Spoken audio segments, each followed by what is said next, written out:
ॐ अज्ञानतिमिरान्धस्य ज्ञानाञ्जनशलाकया चक्षुरुन्मिलितं येन तस्मै श्रीगुरवे नमः। श्रीचैतन्यमनोभीष्टं स्थापितं येन भूतले स्वयं रूपः कदा महां ददाति स्वपदान्तिकं। वन्देऽहं श्रीगुरो श्रीयुक्तपदकमलां श्रीगुरून् वैष्णवांश्च श्रीरूपसाग्रजातं सहगं रघुनाथान्वितं तं सजीवं सावधैतं सावधूतं परिजनसहितं श्रीकृष्ण चैतन्य देवं श्रीराधा कृष्ण पादान् भगवन् ललिता श्री विशाखान्वितांश्च हे कृष्ण करुणा सिंधु दीनबन्धु जगत्पते गोपेश गोपिका कान्तराधिका कान्तनमस्तुते तप्त कंचन गौरांगी राधे वृंदावनेश्वरी वृषभानुसुते देवी प्रणमामि हरिते वाञ्छाकल्पतरुभ्यश्च कृपा सिन्धुभ्यैव च पतितानां पावनेभ्यो वैष्णवेभ्यो नमो नमः। श्री जय श्री कृष्ण चैतन्य प्रभु नित्यानंद श्री अद्वैत गदाधर श्रीवासादि गौर भक्तवृंद। हरे कृष्ण कृष्ण कृष्ण हरे हरे हरे राम राम राम हरे हरे।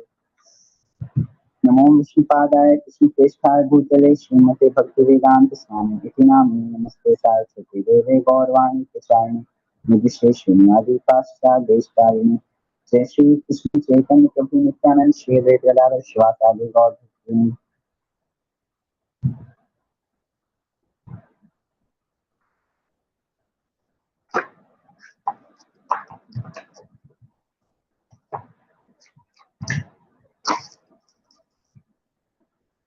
और प्रभु जी मेरे को स्क्रीन शेयर करनी पड़ेगी क्या?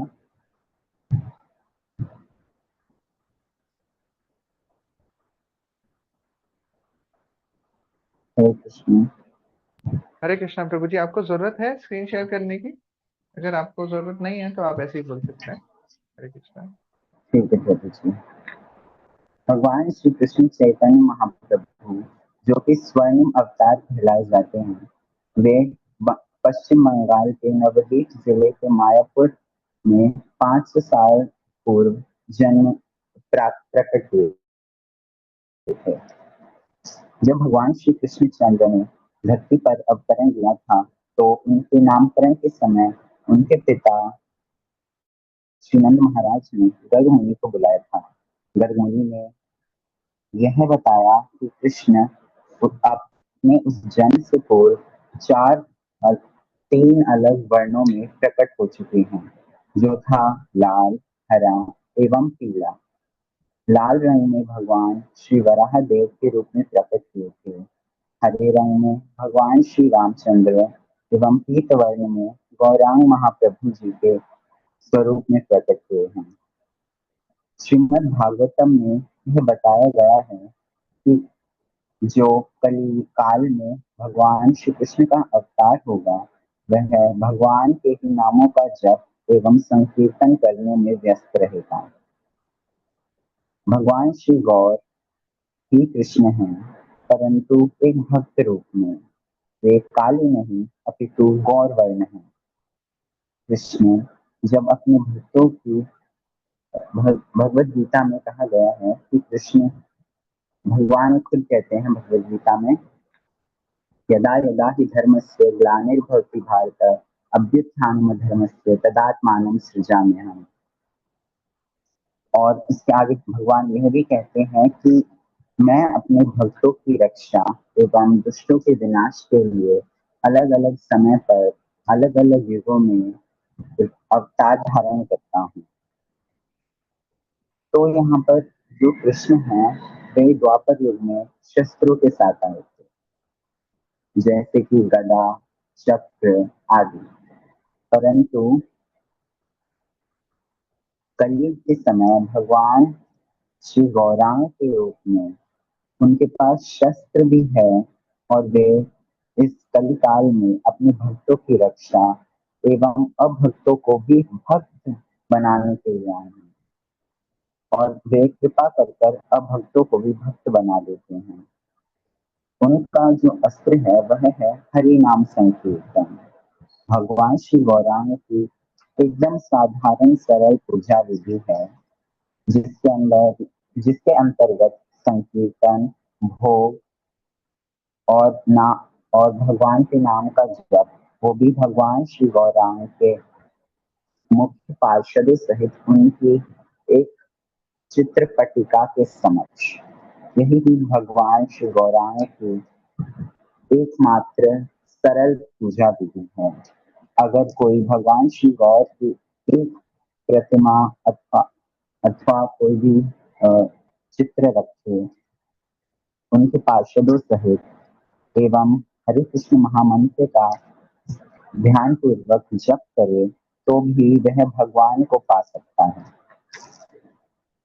अवतार बिना शास्त्र अनुमति एवं जो शास्त्र में ना लिखे हो हम उन्हें अवतार नहीं मान सकते। जो शास्त्र में वर्णित है वही अवतार हैं। भगवान गौरांग जब कृष्ण द्वापर युग में आए तो उन्होंने भगवद गीता का ज्ञान दिया था, परंतु कली काल में भगवान श्री गौरांग उसी गीता के ज्ञान को एवं समस्त भक्ति को कैसे हम अपने लाइफ में प्रैक्टिकली अप्लाई कर सकते हैं उसको देने के लिए ही भगवान श्री गौरांग आए हैं एवं हरि नाम को देने के लिए आए हैं। वे ऐसा कहा गया है जब भगवान श्री गौरांग हैं, जो भगवान श्री गौरांग है वो हमें भगवान कृष्ण को डायरेक्टली अप्रोच मतलब कि उनके पास जाने के लिए मार्ग प्रशस्त करते हैं, अपॉर्चुनिटी देते हैं। जब रूप गोस्वामी मिनिस्टर थे मतलब मंत्री थे बंगाल वॉरियर देश में, तो जब रूप गोस्वामी जी ने भगवान श्री गौरांग का दर्शन किया तो उनकी भी यह इच्छा प्रकट हुई कि वे भी भगवान श्री गौरांग के मिशन में उनके सहयोगी बने। इस प्रकार सोचने के पश्चात जब वे भगवान श्री गौरांग की कृपा से भावनामृत होकर उन्होंने भगवान श्री गौरांग पर एक श्लोक लिखा जो कुछ इस प्रकार है। नमो महावदन्याय कृष्ण प्रेम प्रदाय ते कृष्णाय कृष्ण चैतन्य नामिने गौरते नमः। अर्थात मैं उन भगवान श्री गौरांग को प्रणाम करता हूँ जो स्वयं कृष्ण है, जो कृष्ण के प्रेम को प्रदान करने हैं। अर्थात भगवान श्री गौरांग हमें भगवान कृष्ण के प्रति प्रेम प्रदान करने वाले हैं और भगवान श्री गौरांग की भक्ति मात्र से ही हमें भगवान श्री कृष्ण के लिए दिव्य प्रेम प्राप्त हो जाता है। यहाँ पर एक बात नोट करने की है कि यह वरदान जो है यह कोई और दे ही नहीं सकता कृष्ण के अलावा, इसलिए भगवान श्री गौरांग स्वयं कृष्ण हैं। भगवान को प्राप्त करना इस कलिकाल में इतना सरल है कि केवल हरि नाम के उच्चारण मात्र से भगवान प्राप्त हो जाते हैं। संकीर्तन अर्थात सम तथा कीर्तन। सम अर्थात पूर्ण, कीर्तन अर्थात भगवान का ग्लोरिफिकेशन या फिर उनका वर्णन। वैदिक साहित्य एवं वैदिक क्या कहते हैं सिस्टम मतलब मैं नाम भूल रहा हूँ पर जो है ना वैदिक, इस पे मैंने इंग्लिश में नोट्स बनाए थे ना तो मुझे इसलिए थोड़ी सी प्रॉब्लम हो रही है। वैदिक सिस्टम के अकॉर्डिंग जो कीर्तन है वो उसका मतलब ये होता है कि हम भगवान के गुणों को गाना, उन उसको ही कीर्तन कहा गया है वैदिक सिविलाइजेशन सिस्टम में। अर्थात जो एब्सोल्यूट ट्रूथ है मतलब कि जो पूर्ण परमेश्वर है भगवान है वह उनके जो गान है उनकी लीलाओं का वर्णन करना वही संकीर्तन बताया गया है। प्रभु जी हो गया, बस इतना ही था। हरे कृष्णा। हरे कृष्णा प्रभु जी, थैंक यू सो मच, आपने बहुत अच्छा प्रयास किया। और अगर आपके नोट्स इंग्लिश में रहते हैं तो you can use English words as well, है ना, बीच में आप इंग्लिश वर्ड्स का भी यूज कर सकते हैं। तो ऐसा नहीं है कि बिल्कुल हमें हिंदी में ही रखना है। इट इज जस्ट दैट कि हमें अपनी बात सबके सामने रखनी है ताकि और वक्त भी समझ पाए, जो हमने पढ़ा है मॉड्यूल में दिया हुआ है वो हम रिवाइज करवा पाए और भक्तों को भी याद दिला पाए, है ना। तो एक्चुअली बताया जाता है कि कोई चीज आपने सुनी, श्रवण किया किसी चीज के ऊपर, तो फिर उसके बाद उसके ऊपर मनन करना बहुत जरूरी होता है। और वो मनन की प्रोसेस जो है उसके ऊपर एम्फेसाइज करना, दोबारा उसको देखना, रिवाइज करना, वो हम इस प्रैक्टिस के थ्रू ट्राई कर रहे हैं। ठीक है, तो आई रिक्वेस्ट तमन्ना माता जी to please continue on this topic only. Hare Krishna. Hare Krishna, Prabhuji. Prabhuji, actually, I can I speak on next Saturday, upcoming class. Okay, माता जी, sure. Ji, thank you. Hare Krishna. Hare Krishna.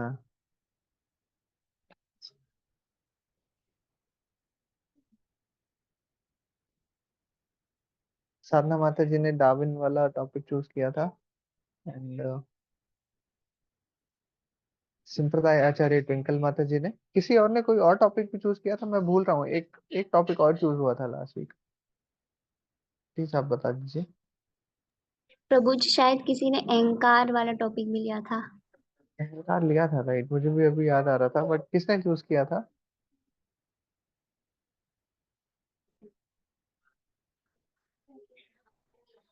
शायद आज माता जी वो आए नहीं है, सुरभि माता जी ने शायद किया था।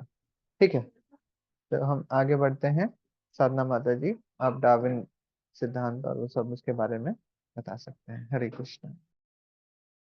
हरे कृष्णा प्रभु जी। सबसे पहले अगर मेरे से कोई त्रुटि हो बताते टाइम तो प्लीज मुझे क्षमा कीजिए। हमारे भक्ति वृक्षा क्लासेस का टॉपिक था डार्विन के सिद्धांत। प्रभु जी मेरी आवाज क्लियर है क्योंकि यहाँ नेटवर्क इशू होता है। यस माता जी, बिल्कुल क्लियर है, अगर वीडियो ऑन नहीं करेंगे तो आपको क्लियर ही आएगी। हरे कृष्ण। ओके, हमारा भक्ति वृक्षा क्लासेस का सिद्धांत, हमारा टॉपिक था डार्विन के सिद्धांत। जैसे कि दुनिया के वैज्ञानिकों के दिमाग में सबसे बड़ी बीमारी यह है कि वे विश्वास करना ही नहीं चाहते जब तक कि वो कोई सत्य, जब तक कि वो उन्हें अपनी साइंटिफिक तरीके से सिद्ध ना कर दे। इसी तरह जब भी आत्मा का विषय आता है तो वो आत्मा को स्वीकार करना करना बिल्कुल पसंद नहीं करते, क्योंकि वे उन्हें अपने यंत्रों और वैज्ञानिक टूल्स के द्वारा उन्हें स्वीकार नहीं करते, क्योंकि वो उन्हें एग्जिस्ट बता पाना मुश्किल होता है, क्योंकि उसके लिए उनके पास कोई प्रूफ नहीं होता है। तो वो आत्मा के स्वीकार को रिजेक्ट कर देते हैं। जिस प्रकार शिल प्रभुपाद ने अपनी book life comes from life से डार्विन्स के थ्योरी को रिजेक्ट किया है। अकॉर्डिंग टू डार्विन्स कि किसी भी स्पीशीज में कोई चेंजेस एक्यूमुलेट होता है, और धीरे धीरे जब बहुत सारे ग्रेजुअल चेंजेस एक्यूमुलेट होने स्टार्ट हो जाते हैं, एंड जब वो बहुत ज्यादा चेंजेस एक्यूमुलेट हो जाते हैं तो एक शरीर दूसरे शरीर में चेंज हो जाता है, जिसे शिलापाद ने अपनी बुक में कंप्लीटली रिजेक्ट किया है, that life comes from life. And Darwin's का मानना है कि एक शरीर दूसरे शरीर में चेंज हो जाता है, लाइक ह्यूमंस होमोसेपियंस का जो ओरिजिनेशन है वो सब उनके अकॉर्डिंग 1 लाख वर्ष पहले ही होमोसेपियंस ओरिजिनेट हुए हैं। बट ऐसे मल्टीपल एग्जांपल्स मिलते हैं जिसमें कि ह्यूमंस के जो फॉसिल्स हैं वो 1 करोड़ 15 करोड़ साल पहले भी मिले हैं, जो कम्प्लीटली डार्विन्स की थ्योरी को रिजेक्ट करते हैं। एंड शिला प्रभुपाद ने भी ऐसे कई मल्टीपल एग्जांपल्स दिए हैं जिन्होंने डार्विन्स की थ्योरी को रिजेक्ट किया है। जैसे कि भगवत गीता में भी चैप्टर नंबर 2 वर्स 22 में भगवान बताते हैं कि जिस प्रकार आत्मा पुराने वस्त्रों को त्याग कर नए वस्त्र को धारण करती है, उसी प्रकार जिस प्रकार हम पुराने वस्त्रों को त्याग कर नए वस्त्र धारण करते हैं, उसी प्रकार आत्मा भी पुराने शरीर को त्याग कर एक नए शरीर को धारण करती है, ना कि एक शरीर दूसरे शरीर में चेंज हो जाता है। जिस प्रकार शिला प्रभुपाद कहते हैं उदाहरण देते हुए कि जिस प्रकार मिस्र के जो पिरामिड है उन पर जो हमें जातियां दिखाई दी गई हैं, एंड मिस्र के पिरामिड जो कि बहुत प्राचीन काल के पिरामिड हैं, एंड वहां पर जो जातियां दिखाई गई हैं वो बिल्कुल उसी तरह की जातियां हैं जो आजकल हमें देखने को मिलती हैं। तो ये जो जातियां हैं जो 1 लाख साल पहले, जो डार्विन्स का कॉन्सेप्ट था कि ह्यूमोसेपियंस लाइक ओरिजिनेट हुए 1 लाख साल पहले ही, तो ये एग्जाम्पल डार्विन की थ्योरी को रिजेक्ट करता है। सेकंड, जो कृष्णा के टाइम पर जब वो अपने आध्यात्मिक शिर पर जो मोर के रंग बिरंगे पंख को धारण करते हैं, वो मोर के रंग बिरंगे पंख आज के जैसे मोर की जाति के जैसे ही हैं। तो ये सेकंड एग्जांपल है कि अगर उस टाइम के मोर और आज के मोर के पंख एक जैसे हैं, तो कैसे आज वो मतलब आध्यात्मिक जगत के मोर अब तक दूसरी स्पीशीज में चेंज नहीं हुए हैं। थर्ड एग्जाम्पल है जैसे कि जो यूरी मिलर एक्सपेरिमेंट के थ्रू साइंटिस्ट ने प्रूव की दिया था कि साइंटिस्ट ने अपनी लैब में hydrogen and ammonia and methane से कुछ amino acids and protein molecules बनाए थे। वो कंप्लीट प्रोटीन भी नहीं थी, जस्ट अमाइनो एसिड से। और साइंटिस्ट की थ्योरी से हर लोग यही एक्सेप्ट करने लग गए थे कि अमाइनो एसिड से ही एक मानव शरीर बना है, जबकि ये थ्योरी कंप्लीटली रिजेक्ट होती है, क्योंकि एक इंसुलिन जो कि एक छोटा सा एक कंपाउंड है जिसे हम आज भी अपनी लेबोरेटरी में तैयार नहीं कर सकते, जिसमें जस्ट 54 अमाइनो एसिड है। तो कैसे इन छोटे छोटे अमाइनो एसिड से एक पूरा कॉम्प्लेक्स मानव शरीर तैयार हो सकता है, जबकि हम आज भी लेबोरेटरी में एक छोटे से अमाइनो एसिड से एक प्रोटीन नहीं बना सकते। तो कैसे इन अमाइनो एसिड से कॉम्प्लेक्स शरीर तैयार हो सकता है, जो कंप्लीटली इस थ्योरी को रिजेक्ट करता है कि life comes from the amino acids. And fourth one is कि होमो सेपियंस में हमें 600 मिलियन पहले एक धातु का पात्र मिला था, जिसे एक साइंटिस्ट अमेरिकन रिसर्च पेपर की मैगजीन में पब्लिश किया गया था। 600 मिलियन पहले हमें एक बर्तन मिला था। इससे यह हमें बेसिकली पता लगता है कि उस टाइम भी होमो सेपियंस एग्जिस्ट करते थे, तभी ये धातु के पात्र हमें मिल रहे हैं। एंड फोर्थ वन इज कि एक और भी था कि हाँ, जो हमने अपनी पिछली क्लास में प्रभु जी ने बहुत अच्छा एग्जाम्पल दिया था कि जो यूरी मिलर एक्सपेरिमेंट को कम्प्लीटली रिजेक्ट करता है कि अगर छोटे छोटे अमाइनो एसिड एंड प्रोटीन से अगर कॉम्प्लेक्स मानव शरीर अपने आप कैसे तैयार हो सकता है। फॉर एग्जाम्पल, अगर हम कुछ कंक्रीट वाला सामान लें एंड कुछ ब्रिक्स वगैरह लें, सीमेंट लें, तो उनसे अपने आप एक मकान तैयार नहीं हो सकता। जिस प्रकार अमाइनो एसिड से एक कॉम्प्लेक्स शरीर तैयार नहीं हो सकता, तो अगर उनका मानना था कि अमाइनो एसिड से कंप्लीट शरीर बन जाएगा, तो इस तरह से ही अगर हम सीमेंट्स और ब्रिक्स को रखें और उसे बहुत ज्यादा हाई टेम्परेचर दें, तो अगर उनसे मकान नहीं बन सकता, तो एक कॉम्प्लेक्स शरीर कैसे बन सकता है, जो कि अगेन डार्विन की थ्योरी को कम्प्लीटली रिजेक्ट कर देता है। एंड साइंटिस्ट में खुद दोनों में कॉम्पिटिशन होते रहते हैं, क्योंकि कुछ साइंटिस्ट डार्विन की थ्योरी को प्रूव करते हैं, कुछ साइंटिस्ट ही डार्विन की थ्योरी को रिजेक्ट करते हैं। तो डार्विन जो साइंटिस्ट है वो खुद भी डार्विन की थ्योरी को कम्प्लीटली फॉलो नहीं कर पाते हैं, क्योंकि उनमें अभी कुछ कमियां हैं जो लोग नहीं समझ पा रहे। एंड जो साइंटिस्ट है उनकी थ्योरी को लोग आंखों बिना समझे, बिना कोई क्वेश्चन किए उसे स्वीकार कर लेते हैं। और जब मनुष्य आत्मा के विषय में साइंटिस्ट से कुछ पूछता है, तो साइंटिस्ट उसे रिजेक्ट कर देते हैं, क्योंकि उनके पास ऐसा कोई कंप्लीट कोई मशीन या तंत्र नहीं है जिसकी वजह से वो आत्मा को प्रूव कर सके। एंड शिला प्रभुपाद कहते है कि soul is going from one body to another, not that body is transforming. और डार्विन का मानना था कि बॉडी इज ट्रांसफॉर्मिंग, जबकि body can't transform and body change according to our desire, according to our karma. So ये एक और another example था। एंड इन सब बातों से हम ये समझ सकते हैं कि मानव शरीर जो है उसे बनाने में एक supreme personality of God head है, जो इस कॉम्प्लेक्स क्रिएचर को क्रिएट किया है। और ये हमें तभी समझ आ सकता है जब हम किसी परंपरागत और गुरु शिष्य के अंडर प्रणाली में आए, और कृष्ण की भक्ति के माध्यम से हम और गुरु के माध्यम से हम ये समझ सकते हैं कि मानव शरीर को बनाने में एक सुप्रीम पर्सनैलिटी का एग्जिस्टेंस है। एंड कोई भी जाति अपने आप उत्पन्न नहीं होती है, और एक शरीर दूसरे शरीर में चेंज नहीं होता है। So that is all about Darwin के सिद्धांत, जिन्हें बहुत अलग अलग एग्जाम्पल से रिजेक्ट किया है। एंड शिला प्रभुपाद ने अपनी book life comes from life में बहुत अच्छे एग्जाम्पल से इस थ्योरी को कम्प्लीटली रिजेक्ट किया था। हरे कृष्णा एवरीवन।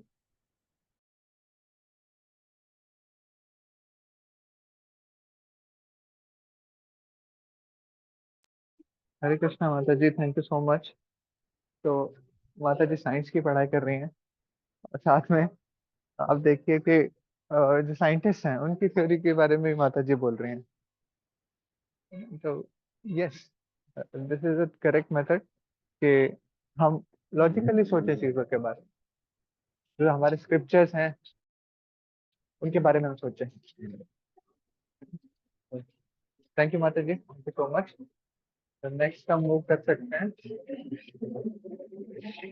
नेक्स्ट किसका टॉपिक है? ट्विंकल माता जी आपका ही है? यस प्रभु जी। ठीक है माता जी, हरे कृष्णा। हरे कृष्णा प्रभु जी, Hare Krishna to all dear devotees. जो मेरा टॉपिक है दैट इज संप्रदाय आचार्य। इसमें प्रभु जी ने जो बेसिकली बताया था वो ये बताया था कि इस चैप्टर में ये बताया जा रहा है हमारे परंपरा के जो आचार्यज हैं उनकी स्टार्टिंग कहाँ से हुई है, कैसे वैष्णव संप्रदाय की स्टार्टिंग हुई। तो बेसिकली जब कलयुग का प्रभाव बहुत ज्यादा बढ़ गया, उससे क्या हुआ कि ब्राह्मणों का जो तेज था, ब्राह्मणों की जो शक्ति थी वो भी कम होने लगी। तो पहले जैसे यज्ञ बताए गए थे, शास्त्रों में लिखे हैं, पशु बलि इत्यादि, तो उसका प्रयोजन उस टाइम ये था कि जो भी वृद्ध पशु होते थे, तो जब यज्ञ में उनकी आहुति दी जाती थी तो उसी क्षण उन्हें नया शरीर, जो भी अच्छी योनि का या मनुष्य योनि का शरीर मिल जाता था। तो उस उद्देश्य से वो यज्ञ किए जाते थे। बट जैसे जैसे कलयुग का प्रभाव पड़ा, ब्राह्मणों की शक्ति कम होने लगी और जो यज्ञ किए जाने लगे उससे ये रिजल्ट नहीं आने लगा कि पशुओं को तत्क्षण नया शरीर प्राप्त हो जाए। उस टाइम पे जो उद्देश्य हो गया वो अपनी टंग को सेटिस्फाई करने का, सेंस ग्रेटिफिकेशन बेसिकली हो गया, अपनी जीव की संतुष्टि का उद्देश्य उस टाइम पशु बलि के थ्रू किया जाने लगा। तो इस अधर्म को रोकने के लिए भगवान ने बुद्ध जी का अवतार लिया और यहाँ पर आए और शास्त्र का खंडन करना स्टार्ट किया, क्योंकि उस टाइम शास्त्र का बहुत मिसयूज होने लगा था। इसलिए उन्होंने अहिंसा पर बल दिया और शून्यवाद को प्रोत्साहन किया कि शास्त्र नहीं मानना है, शून्यवाद पे प्रोत्साहन किया, जो कि एक्चुअल रियलिटी नहीं थी। बट उस टाइम सर्कमस्टांसेस इस टाइप से थे कि उस टाइम ये करना जरूरी था कि शास्त्र को ना माने, सो दैट ये जो हिंसा हो रही है, पशु वध जो हो रहा है उसको रोका जा सके। तो उन्होंने शून्यवाद को बढ़ा दिया। उसके बाद आते हैं शंकराचार्य जी, जो बताए जाते हैं स्वयं शिव जी के अंश हैं। ऐसा पद्म पुराण में मेंशन है कि शिव जी स्वयं पार्वती जी से बोलते हैं कि मैं खुद जाऊंगा पृथ्वी लोक पे और जो बहुत बौद्ध धर्म है उसके अगेंस्ट अद्वैतवाद का प्रचार करूंगा। मतलब पहले जो शून्यवाद था दैट इज जीरो, कुछ नहीं है। अब उन्होंने जो स्टार्टिंग की वो वन से स्टार्टिंग की कि अद्वैतवाद, जिसका अर्थ हो गया कि आत्मा ही परमात्मा है, कोई डिफरेंस नहीं है। अभी हमें अपने स्वरूप की विस्मृति हो गई है, बट जब हमें याद आएगा तो हम मोक्ष प्राप्त कर लेंगे, ब्रह्म ज्योति में लीन हो जाएंगे। तो उन्होंने शून्य से वन पर स्टार्टिंग की। इसमें प्रभु जी ने ये भी बताया था कि जो मुश्किल सेवाएं होती हैं वो जनरली शिव जी लेते हैं। जैसे हलाहल वाली जो कथा आती है अमृत महोत्सव में, जो भगवान शिव ने हलाहल को एक्सेप्ट किया था। फिर प्रभु जी ने ये भी बताया था कि जो शंकराचार्य जी हैं उन्होंने बहुत ग्रंथ भी लिखे हैं, जिसमें से एक भज गोविंदम भी है, जगन्नाथ अष्टकम भी है। तो ये ग्रंथ भी उन्होंने दिए हैं। तो जबकि शिव जी महान वैष्णव हैं, बट स्टिल कई बार ऐसी सेवाएं करनी होती हैं सो दैट, मतलब जैसी भगवान की इच्छा है उसके अकॉर्डिंग सेवाएं करनी होती है। तो शिव जी मुश्किल सेवाएं भी एक्सेप्ट करते हैं। शंकराचार्य जी की बात करें बचपन की, तो वो बहुत छोटी आयु में ही संन्यास लेना चाहते थे, बट उनकी माँ ने उनको स्वीकृति नहीं दी। फिर एक बार ऐसा हुआ कि वो नदी में स्नान करने गए, तो उसी समय एक मगरमच्छ वहां आया और उनका पैर पकड़ लिया। तो उसी टाइम उन्होंने अपनी माँ से कहा कि माँ अब तो मुझे अनुमति दे दीजिए, अब तो मेरा पैर भी मगरमच्छ के मुंह में है, तब तो कुछ भी हो सकता है। तो उनकी माँ ने कहा कि ठीक है, अब तो कुछ हो ही नहीं सकता है, तो दे दी। उन्होंने स्वीकृति दे दी और उसी समय वो मगरमच्छ वहां से चला गया। उसके बाद ये वन की स्टार्टिंग थी। उसके बाद वैष्णव संप्रदाय स्टार्ट हुआ, जिसमें सबसे पहले आते हैं रामानुजाचार्य जी। तो अगर हम इस शब्द को ब्रेक करें, राम प्लस अनुज, भगवान राम के अनुज, दैट इज लक्ष्मण जी। तो ये अनंत शेष जी के अवतार हैं और श्रीरंगम में हेड पुजारी थे। इन्होंने जो फिलॉसफी दी, अब वो अद्वैतवाद से द्वैतवाद पे आ गए, लाइक टू पे आ गए। पहले स्टार्टिंग थी शून्यवाद में जीरो, देन अद्वैतवाद में वन, नाउ इट इज द्वैतवाद दैट इज टू। और उन्होंने कहा परम ब्रह्मांड और जीव के बारे में। दो फैक्टर्स उन्होंने बताए, दो एलिमेंट्स बताए, दैट इज परम ब्रह्मांड और जीव, ये अलग अलग है। मतलब बेसिकली भगवान और जीव अलग अलग है, ये इन्होंने बताया था रामानुजाचार्य जी ने। इनके बारे में एक कथा भी प्रभु जी ने सुनाई थी कि जैसे कि जो पिछले फॉलोअर्स थे वो जब इन्होंने ये फिलॉसफी दी द्वैतवाद की कि भगवान और जीव अलग हैं, तो उन्होंने कहा कि हम नहीं मानते ये सब, ऐसा कैसे हो सकता है, हम नहीं मानते। आप वो करीब 100-200 लोग थे अराउंड, और उन्होंने कहा कि हम नहीं मानते, आप हमसे शास्त्र चर्चा आदि कीजिए, तब हम समझ पाएंगे इस चीज को। तो उन्होंने कहा कि मैं अलग अलग तो सबसे ऐसे नहीं कर सकता, मैं मुझे मेरी भगवान की सेवा है उसे भी करना है। तो आप पर्दा लगा लीजिए और एक साइड आप बैठिए, एक साइड और बैठिए, हम फिर डिस्कस करते हैं। तो जब ऐसा डिस्कशन स्टार्ट हुआ तो देखा गया कि सबसे बात हो रही है, और तब देखा गया कि वहां पे अनंत शेष जी बैठे हुए हैं, इसलिए कहा जाता है कि ये अनंत शेष जी के अवतार हैं। उसके बाद आते हैं हमारे मध्वाचार्य जी। इन्होंने 3 चीजें बताई अब, जैसे उसी जो द्वैतवाद था उसको और उन्होंने और क्लियरली एक्सप्लेन किया कि 3 फैक्टर्स हैं, दैट इज भगवान, भौतिक प्रकृति और जीव। अब इन्होंने भौतिक प्रकृति को भी इंक्लूड कर दिया और बताया कि जो भौतिक प्रकृति से ऊपर जीव शक्ति है। भगवान तो सबसे ही परे हैं, भगवान तो भौतिक प्रकृति जीव सबसे ही परे हैं, भगवान स्वतंत्र हैं, हम निर्भर हैं। लेकिन जो जीव शक्ति है that is also upper than भौतिक प्रकृति। लेकिन जो भगवान है वो पूर्ण रूप से स्वतंत्र है, हम भगवान पे डिपेंडेंट है, भगवान सबके ऊपर है। तो मध्वाचार्य जी ने ये बताया था। उसके बाद स्वयं भगवान श्री कृष्ण चैतन्य महाप्रभु, जो स्वयं कृष्ण है, राधा रानी का भाव लेके यहाँ आते हैं, और उन्होंने जो इसको और अच्छे से एक्सप्लेन के लिए जो फिलॉसफी दी, दैट इज अचिंत्य भेदा भेद।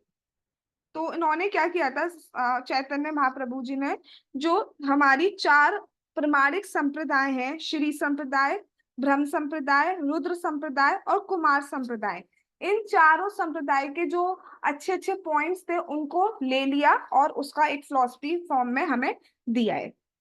तो जो श्री संप्रदाय है वो रामानुजाचार्य जी की संप्रदाय है, उसमें से उन्होंने लिया था service to devotees and pure devotional service, कि भगवान के जो भक्त हैं उनकी सर्विस कैसे करनी चाहिए और प्योर डिवोशनल सर्विस एटीट्यूड हम कैसे डेवलप कर सकते हैं अपने अंदर। फिर जो मध्वाचार्य जी की संप्रदाय है, यानी कि ब्रह्म संप्रदाय, ब्रह्म गौड़ीय संप्रदाय, उसमें से जो उन्होंने पॉइंट्स लिए थे चैतन्य महाप्रभु ने, वो लिए थे worship of deity. Deity worship कितनी इंपॉर्टेंट है, अगर हम डीटी वर्शिप अच्छे से करते हैं तो कैसे हम भगवान के प्रति अपना प्रेम जागृत कर पाते हैं। और इसमें से उन्होंने मायावादी का खंडन भी लिया था, कैसे जो मायावाद का प्रचार हो रहा है, जैसे स्वयं शिला प्रभुपाद ने बहुत बार किया है, प्रभु जी ने बहुत सारी एक आध स्टोरी भी बताई थी कि कैसे प्रभुपाद जी ने मायावादी का खंडन करते थे। मायावाद कहते हैं सब कुछ माया है, सब कुछ एक ही है, तो ऐसे करके और बताया था प्रभु जी ने।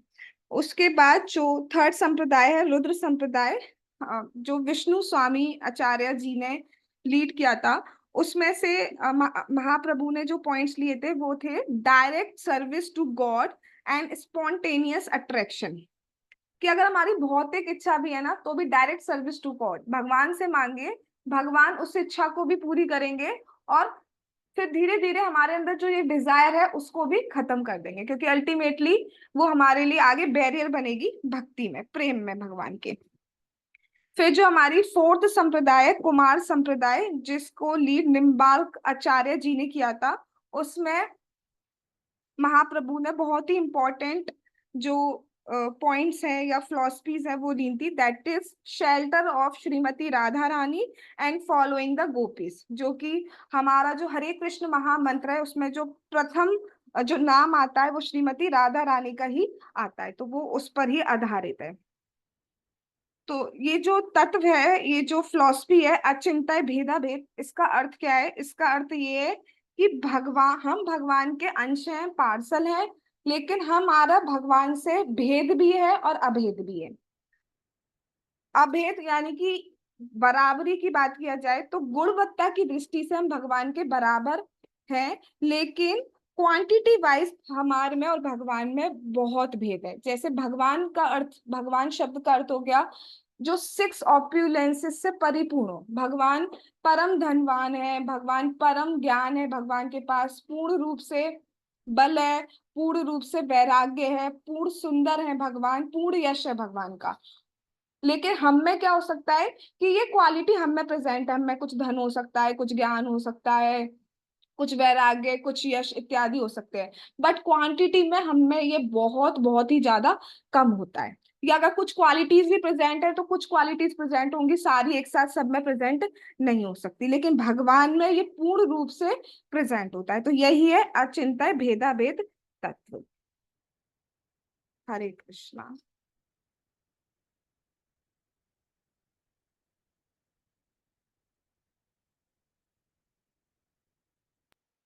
हरे कृष्णा माता जी, हरे कृष्णा डियर डिवोटीज।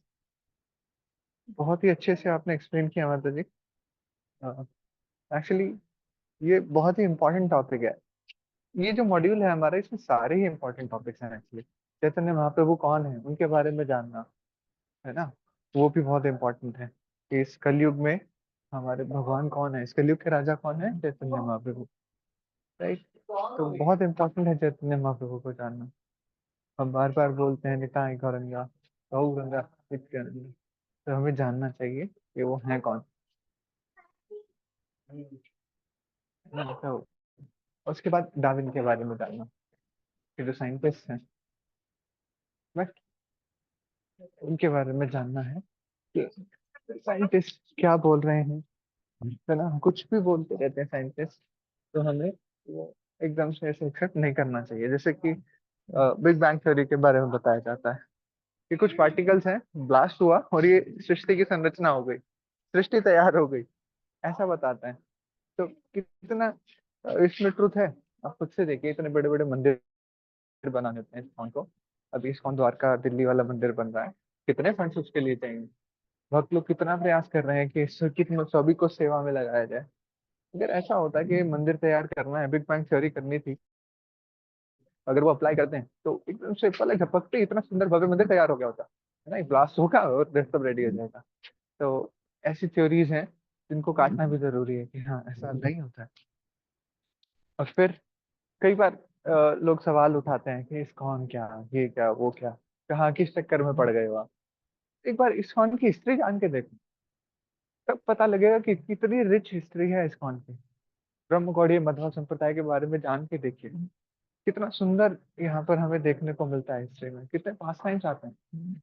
और ये जो चैप्टर था जिसमें आचार्य संप्रदाय के बारे में बताएं, कहाँ से इवोल्यूशन करते हुए आए हैं, है ना। जो कलयुग जहाँ से स्टार्ट हो रहा है, वहीं से स्टार्ट पूरा वहां से बताया गया है कि जहाँ पे ये हुआ था कि पशु बलि पहले दी जाती थी। जैसा कि अभी माता जी ने पूरा बहुत अच्छे से बताया, पशु बलि देने का क्या मोटिव होता था कि जो वृद्ध पशु हैं, जो भी प्राण किसी भी टाइम त्याग सकते हैं, ऐसे पशु को लेकर के पूरा भगवान की स्मृति के साथ, और फिर उनका उनकी बलि दी जाती थी, ताकि एक बेटर बॉडी उन्हें मिल सके, उच्च योनि मिल सके, कि जिसमें भगवान का चिंतन हो, नेक्स्ट बर्थ में अच्छे से कर पाए, उनका उद्धार हो सके। इस तरीके से मोटिव रहता था। बट आगे चल करके जैसे कलयुग बढ़ा, तो क्या हो गया, सब जीव के टेस्ट की तरफ चला गया। वो क्या करते थे, पशुओं को मार करके उनका उसको खाते थे, और ये बोल देते थे कि हमने तो उनको तो भगवान को अर्पण कर दिया। तो ये बहुत ही गलत धारणा आ गई थी, -1 की तरफ जाने लगे थे। और फिर क्या हुआ, फिर महात्मा बुद्ध के रूप में भगवान अवतार लेकर के आता है। फिर जब बुद्ध आए तो उन्होंने -1 से 0 की तरफ ले जाना शुरू किया, कि एक बार आप शास्त्रों को पिक्चर से वाइप आउट कीजिए, पिक्चर से हटाइए, कि शास्त्र कुछ होते भी हैं उनका खंडन कर दीजिए। और महात्मा बुद्ध ने बिल्कुल बहुत अच्छे से कार्य किया कि शास्त्रों को जो बिलीफ था वो खत्म कर दिया। अब शास्त्र तो चले गए, बट भगवान की वाणी कहाँ है, शास्त्रों में है, उनको पिक्चर में लाना भी जरूरी है। तो क्या करें फिर, शिव जी कहते हैं कि ठीक है मैं आऊंगा, ये काम मैं करूंगा। जैसा माता जी बता रही थी अभी, कि बहुत ही मुश्किल टास्क जो है शिव जी करते हैं, रेडी हो जाते हैं। क्षेत्रपाल जो कि सिक्योरिटी गार्ड वाली सेवा है, वो शिव जी करते हैं। हर मंदिर में देखिए, आप कहीं भी चले जाइए, महादेव जरूर होंगे वहां पर क्षेत्रपाल के रूप में। और वो ये नजर रखते हैं कि कोई ऐसा तो नहीं है जो भगवान के दर्शन नहीं करना डिजर्व करता है, वो आ जाए, अभक्त कोई आ जाए। तो वो देखते रहते हैं कि सारे अच्छे लोग ही आ रहे हैं ना, सारे भक्त लोग आ रहे हैं, है ना, जिनको एंट्री अलाउड है, जो ऑथराइज है, उन्हीं को आने देते हैं। तो क्षेत्रपाल के रूप में शिव जी हमेशा रहते हैं। तो इतनी मुश्किल सेवाएं वो करते हैं। इसके बाद क्या हुआ, उन्होंने ये कहा कि आत्मा सो परमात्मा, निराकारवाद का वहां पर प्रचार करना शुरू किया। और साथ में एक बहुत इंपॉर्टेंट चीज है उन्होंने की, शास्त्रों को फिर से पिक्चर में लेकर के आए, है ना। तो वो जो जीरो था उससे हम आगे बढ़े थे, फिर आगे चल के द्वैतवाद आया। तो फिर एक से दो की तरफ बढ़े कि आत्मा और परमात्मा अलग अलग है।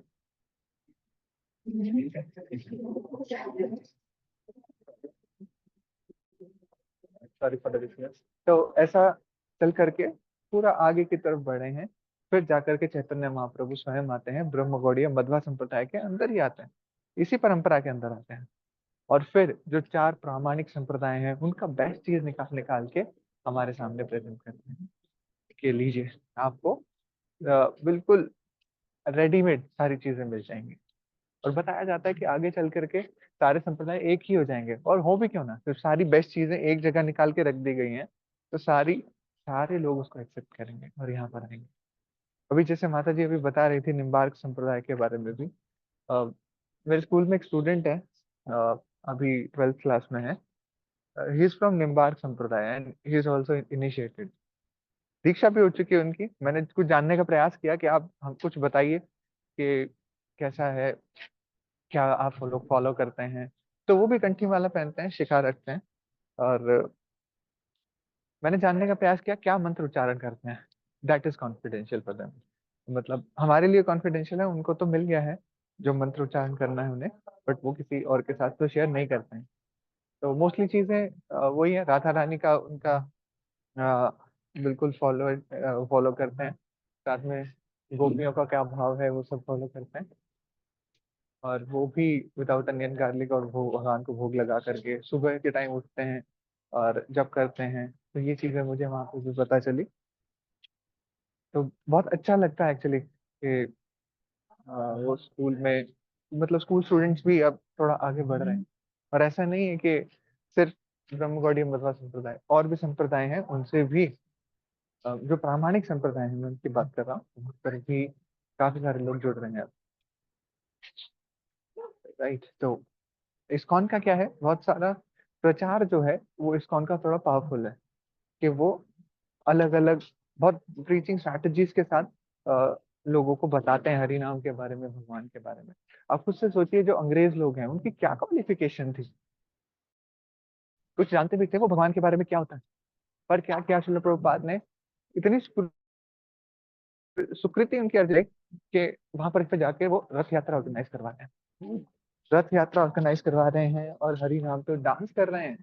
उन्हें खुद नहीं पता है क्या चल रहा है ना, बट और लोगों को भी इंस्पायर कर रहे हैं, हरि नाम पे डांस कर रहे हैं, कीर्तन कर रहे हैं, खूब उछल उछल के अपने भाव में आकर के नृत्य कर रहे हैं।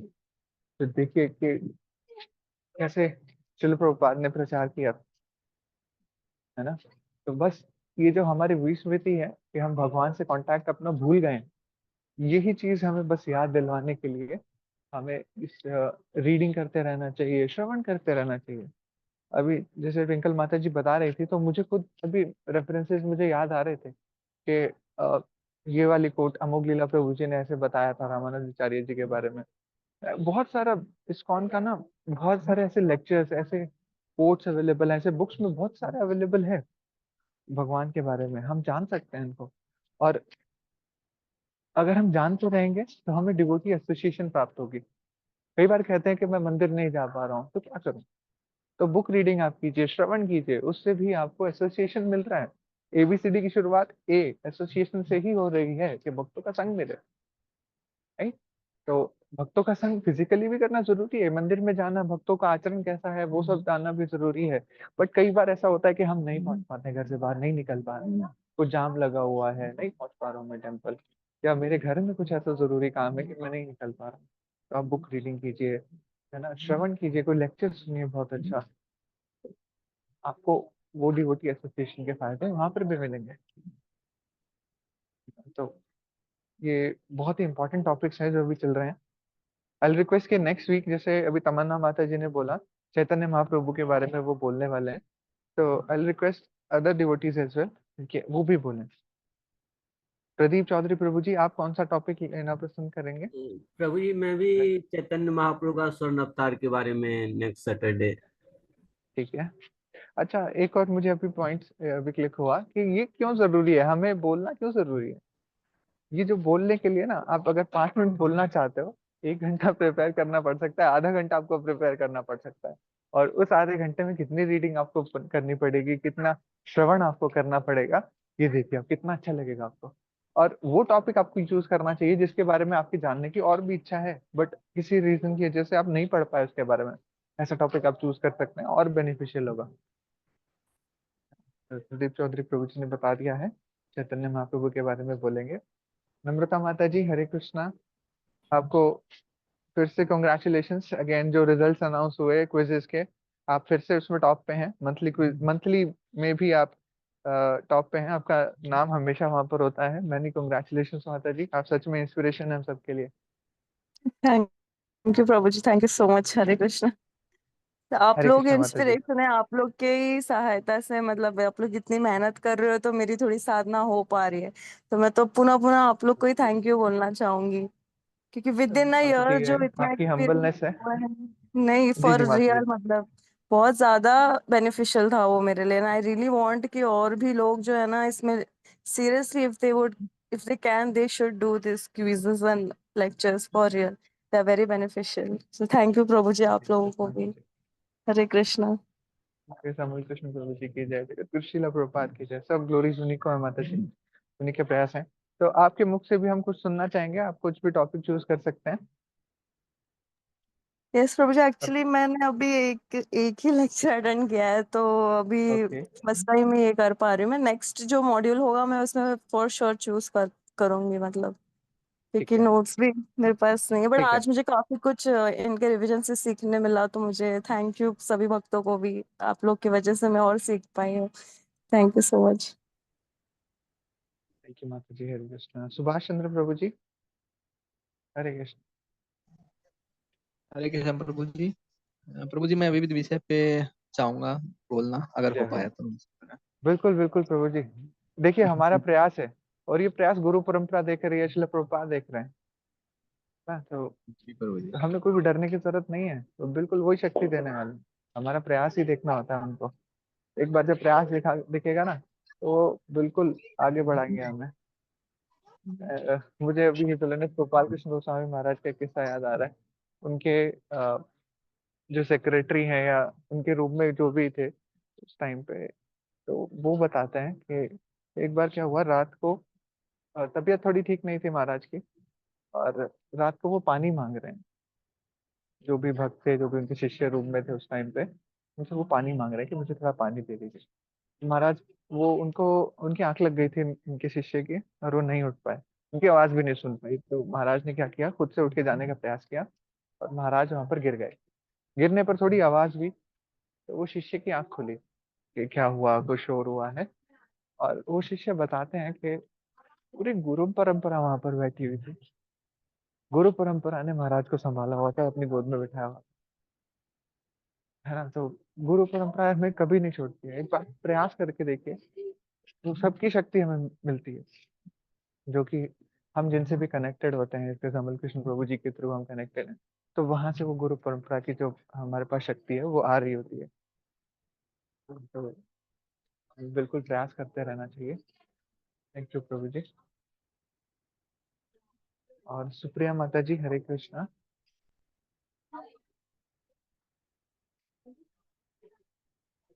सुप्रिया माता जी, हरे कृष्णा। आप कुछ बता पाएंगे? सुप्रिया माता जी के बारे में मैं बताता हूँ। माता जी बंगाल से बिलोंग करती हैं, और नवदीप धाम के बहुत पास में रहती हैं। थोड़ा सा लैंग्वेज बैरियर आता है, इसलिए माता जी बोलने में थोड़ा सा हिचकते हैं। बट यस, माता जी आते हैं, स्टार्टिंग से क्लासेस में माता जी आ रहे हैं। बीच में कुछ दिन वो नहीं आ पाए थे, बट अब फिर से आने लगे हैं माता जी। हरे कृष्णा माता जी, आप बोलना चाहेंगे कुछ?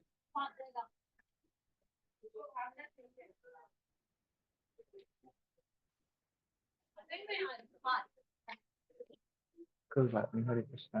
अनन्या प्रभु जी, हरे कृष्णा। आप क्या कहना चाह रहे हैं, प्लीज बताएं। हरे कृष्ण प्रभु जी। यस मैम, यस प्रभु जी। वो है ना, मेरे को डाउट आया था एक क्वेश्चन में कि जो मॉड्यूल है ना, मॉड्यूल 2, उसका जो वर्ण आश्रम है ना, उसके अंदर एक क्वेश्चन था, तो फिर मुझे उसका आंसर नहीं आ रहा था समझ। तो प्रभु जी आप व्हाट्सएप पे भेज सकते हैं मुझे, हम वहाँ डिस्कस कर लेंगे। प्रभु जी को डिस्कस करने का क्वेश्चन है मॉड्यूल के अंदर ही। ट्विंकल माता जी, रिक्वेस्ट करना चाहूंगा, एक बार आप स्क्रीन शेयर कर सकते हैं तो। मॉड्यूल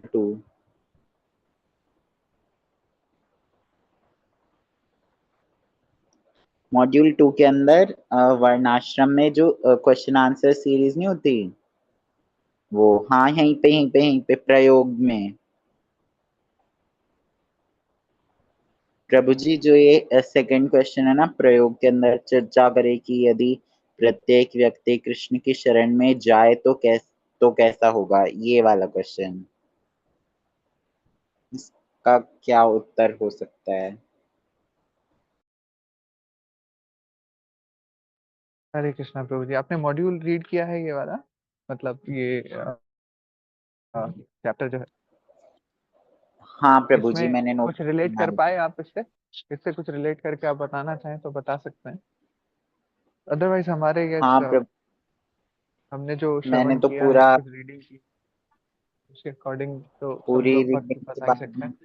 में सुने थे, पर मुझे उसके अंदर मिला नहीं इसका आंसर। जिस कोई भक्त बताना चाहेगा, अगर प्रत्येक व्यक्ति कृष्ण की शरण में जाए तो कैसा होगा, कोई भी भक्त बताना चाहे तो प्लीज बताएं।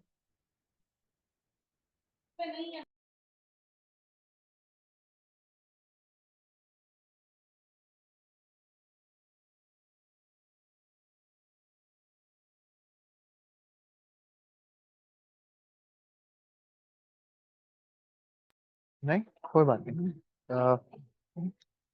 अगर प्रत्येक भक्त कृष्ण की शरण में चला जाए, जस्ट लाइक के पूरा संसार जो है वो वैकुंठ यहीं पर आ जाएगा। एक बार इमेजिन कीजिए, आप इस्कॉन टेम्पल जाते हैं अगर, वहां पे क्या होता है, पूरा जगत कृष्णमय हो रखा होता है, राइट? सभी भक्त जो है कृष्ण के शरण में गए होते हैं, मानते हैं कि हाँ वही सुप्रीम है। तो एक सिंपल सा आंसर अगर सिंगल लाइनर हम बताना चाहें तो पूरा जगत ही वैकुंठ हो जाएगा अगर सभी भक्त कृष्ण की शरण में चले जाएं।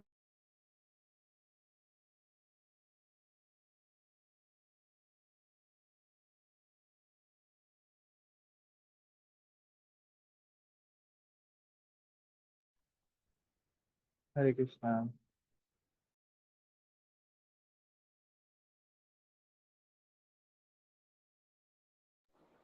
ओके, थैंक यू प्रभु जी, हरे कृष्ण।